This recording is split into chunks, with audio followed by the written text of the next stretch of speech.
Hoje vamos analisar um caso da primeira metade do século XX. Então, relaxe enquanto vamos para a Inglaterra. Janeiro de 1914 foi um mês particularmente frio na Inglaterra. No dia 28 de dezembro, uma forte nevasca caiu sobre grande parte do país, causando danos às estradas e propriedades. Apesar da neve ter durado só uma semana, o ano novo começou com temperaturas pouco acima de zero. Quinta-feira, 8 de janeiro, foi um dia particularmente frio, e os passageiros do trem das 16:14 da North London Railway, da estação Chalk Farm até Broad Street, estavam todos vestidos com seus casacos de inverno. A maioria também usava chapéus e cachecóis. Às 16h29, o trem parou na estação Maiden Lane, onde um jovem que trabalhava como mensageiro chamado Robert Stilwell entrou no vagão de terceira classe. O trem parou nas estações de Caledonian Road, Highbury e Canonbury, e embora estivesse muito frio, parecia um dia comum de janeiro. No entanto, a viagem do jovem tomou um rumo assustador, quando o trem saiu da estação Midway Park. Ele de repente notou uma pequena mão saindo debaixo do assento à sua frente. Assustado e incapaz de chamar a atenção do funcionário, o garoto esperou ansiosamente até o trem chegar a Shoreditch. Com o coração acelerado, ele correu ao escritório do chefe da estação para relatar a cena assustadora que presenciou. O chefe da estação prontamente parou o trem e informou as autoridades. A polícia chegou logo e, para seu horror, sob o assento no compartimento onde Robert Stilwell havia se sentado, encontraram o corpo sem vida de um menino de 5 ou 6 anos, que tinha cabelos dourados, longos e encaracolados. O rosto da criança estava machucado, havia sangue em seus lábios e marcas em seu pescoço, o que indicava o uso de uma corda. O trem havia feito o mesmo trajeto de ida e volta o dia todo, então a polícia se perguntou há quanto tempo o corpo poderia estar ali. Um faxineiro disse aos detetives que havia limpado o vagão às 15h36 e não tinha visto o corpo de uma criança. Uma autópsia revelou mais tarde que o menino estava morto há no máximo 2 horas e a causa da morte foi estrangulamento. A polícia se perguntou quem poderia ter cometido um crime tão terrível. O autor era alguém conhecido da criança ou um completo estranho? Eles também precisavam determinar em qual estação de trem o assassino embarcou. Eles achavam que o assassinato ocorreu antes do autor embarcar no trem e que a viagem serviu apenas para ocultar a criança morta. Mas quem era esse pobre garoto encontrado debaixo do assento de um vagão de terceira classe? O corpo foi levado para a delegacia de polícia da Old Street, onde, mais tarde naquela noite, a senhora Agnes Starchfield identificou a criança como sendo seu filho, William Starchfield, de 5 anos. A senhora Starchfield já conhecia bem a tragédia e ao luto. Seus outros 2 filhos haviam falecido por causas naturais. Ela disse aos policiais que isso desgastou muito seu casamento e agora vivia separada do marido. Ela acrescentou que havia morado com William na Hampstead Road e, embora enfrentasse dificuldades financeiras, era uma mãe dedicada. Quando perguntada sobre onde seu marido morava agora, a senhora Starchfield respondeu que ele morava em uma pensão na Hanover Court. Nas primeiras horas da sexta-feira, 9 de janeiro, o inspetor de polícia Gough fez uma visita à pensão. Ele foi encaminhado ao quarto do Sr. Starchfield, onde informou ao cavalheiro que deveria acompanhá-lo até a delegacia de polícia de Ball Street. O Sr. Starchfield concordou, embora não soubesse por que a polícia queria falar com ele. Os policiais então pediram que ele explicasse onde esteve. Sobre a tarde anterior, o Sr. Starchfield fez o que lhe foi pedido. Ele disse que estava dormindo na pensão até cerca das 15 horas e, quando se levantou, foi para o seu ponto de trabalho. Na estação de Tottenham Court Road, onde trabalhava como vendedor de jornais, ele disse que no caminho parou em uma cafeteria. Ele disse que outros vendedores de jornais podiam confirmar. Ao ser questionado sobre a última vez que viu o filho, respondeu: há cerca de 3 semanas. Os policiais agradeceram pelo depoimento e então contaram ao Sr. John Starchfield a terrível notícia de que seu filho havia sido assassinado. Já eram 12h45 e o senhor abalado deixou a delegacia. Apesar de a esposa separada do Sr. Starchfield ter falado com a polícia na noite anterior, os investigadores a levaram à delegacia para prestar depoimento formal. Ela contou aos policiais que a proprietária da casa onde morava com seu filho, no número 191 da Hampstead Road, havia mandado o jovem William à padaria. Ela disse que William cumpriu essa tarefa e, quando voltou, a proprietária o mandou à papelaria no número 147 da Hampstead Road, pois ela queria que ele pegasse um cartão anunciando quartos para alugar. No entanto, o dono da loja não tinha certeza se a senhora queria um cartão para um quarto mobiliado ou não mobiliado, então enviou 2 cartões de volta com o garoto. A proprietária, chamada Sra. Longstaff, então mandou William de volta à loja com a instrução de que era para um quarto não mobiliado. No entanto, a criança não voltou. Cerca de 1 hora depois, a Sra. Longstaff vestiu o casaco e foi procurar William. Primeiro, ela foi à papelaria no número 147 da Hampstead Road. Ela falou com o proprietário, um cavalheiro chamado Sr. Chapman, que a informou que o menino não havia retornado à loja. A Sra. Startfield disse que durante esse tempo ela havia saído para tentar conseguir emprego e voltou por volta das 15 horas. Foi então que a Sra. Longstaff a informou que William ainda não havia chegado em casa. As 2 senhoras saíram às ruas em busca frenética pela criança desaparecida. Naquele horário, a Hampstead Road era muito movimentada, cheia de trabalhadores e crianças indo para a escola. A polícia não acreditava que o sequestro da criança pudesse ter passado despercebido.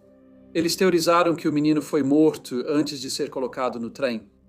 O Regent's Park ficava a apenas 10 minutos a pé. Era uma área que no inverno ficava praticamente deserta. Eles se perguntaram se o garoto teria morrido em algum canto remoto do parque. Também era apenas uma curta caminhada do parque até a estação Chalk Farm. Então, se o agressor tivesse colocado William em um saco, ele não teria chamado atenção.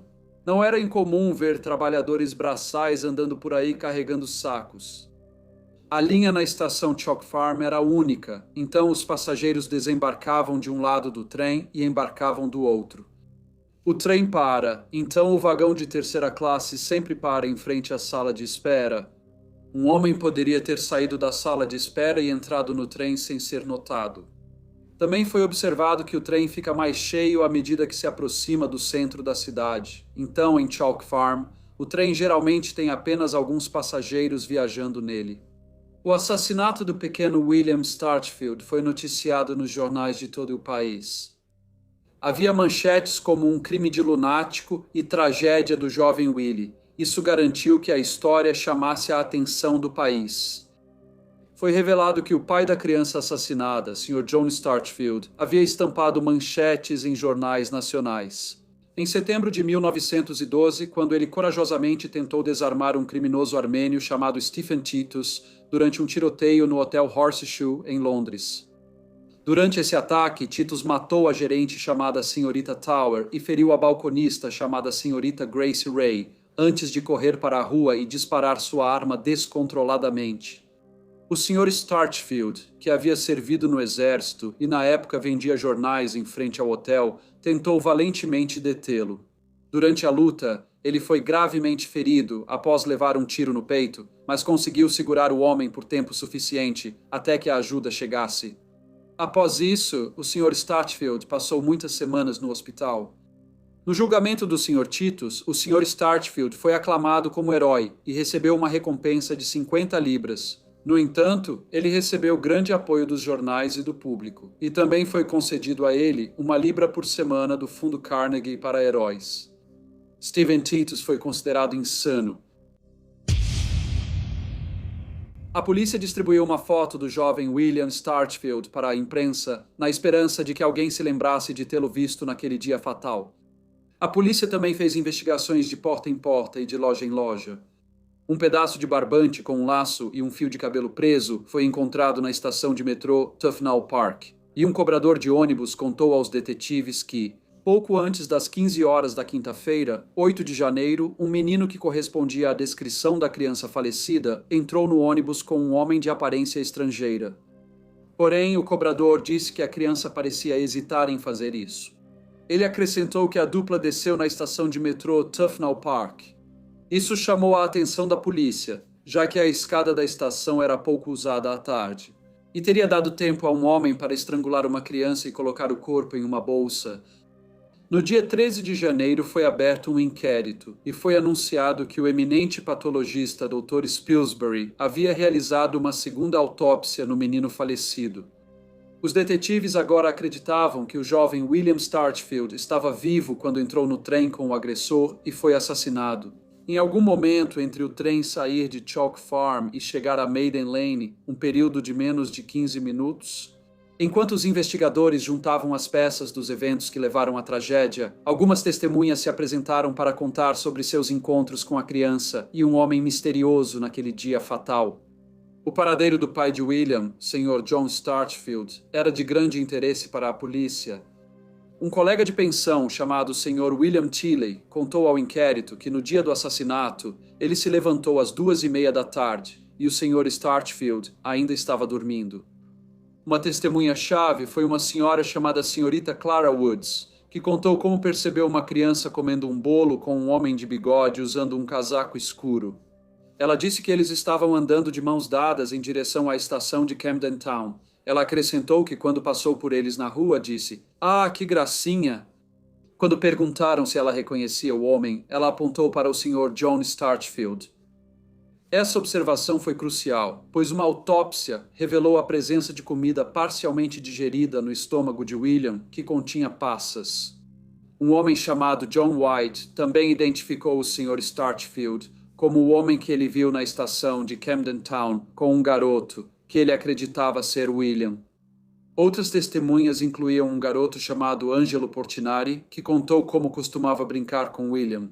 E às 13 horas do dia 8 de janeiro ele o viu com um garoto um pouco mais velho e disse que William estava carregando lenha.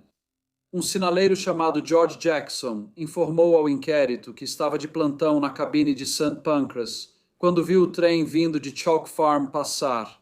Eram 14h18 e havia um homem de casaco escuro e bigode inclinado sobre alguém.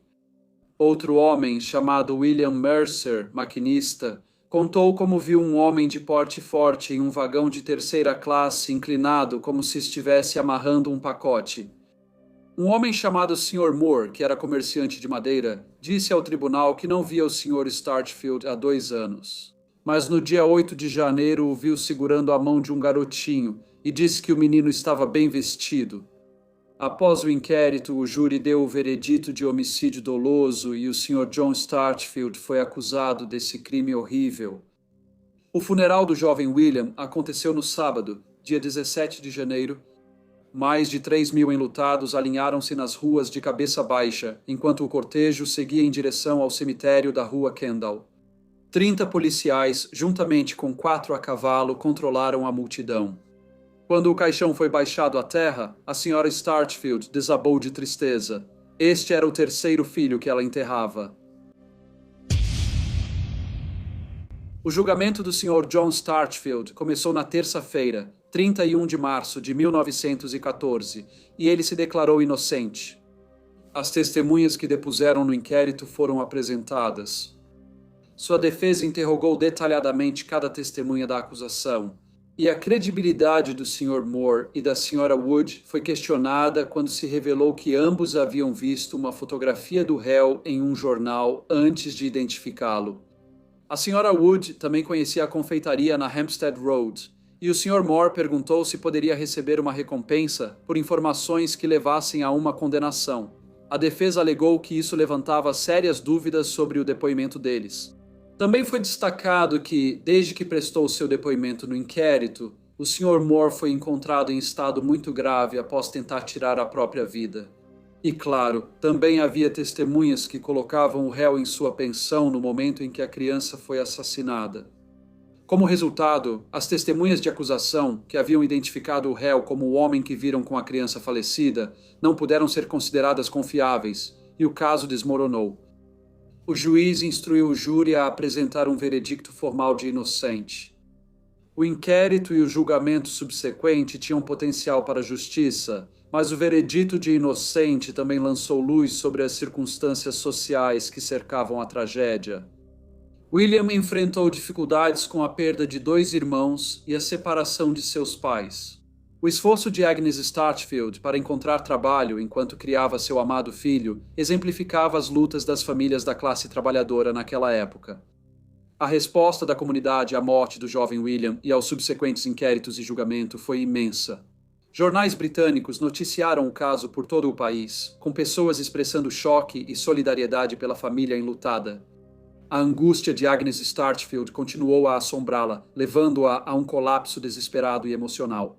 Em junho de 1914, ela foi presa após expressar o desejo de acabar com a própria vida, sobrecarregada pela dor de ter perdido seu filho precioso.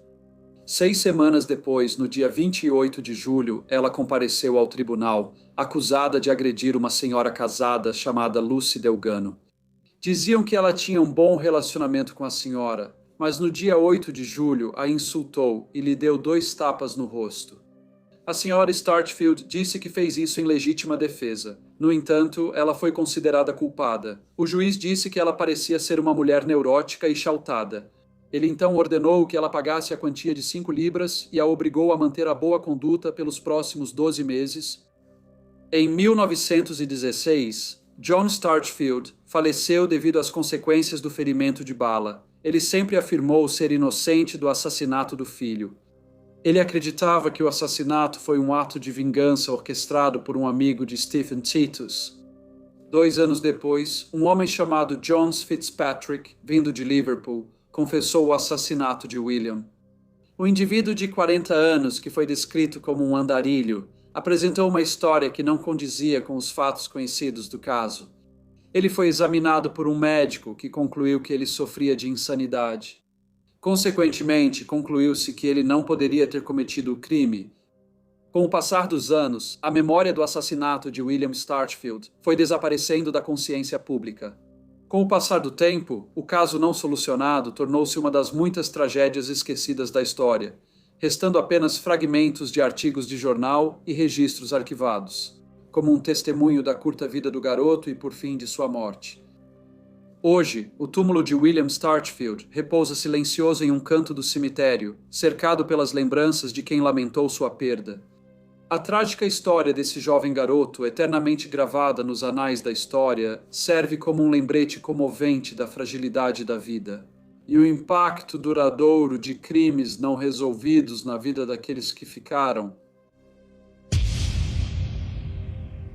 Olá a todos e muito obrigado por ouvirem. Como de costume, por favor, deixem quaisquer comentários ou sugestões que vocês tenham e espero ver todos vocês novamente no próximo Briefcase.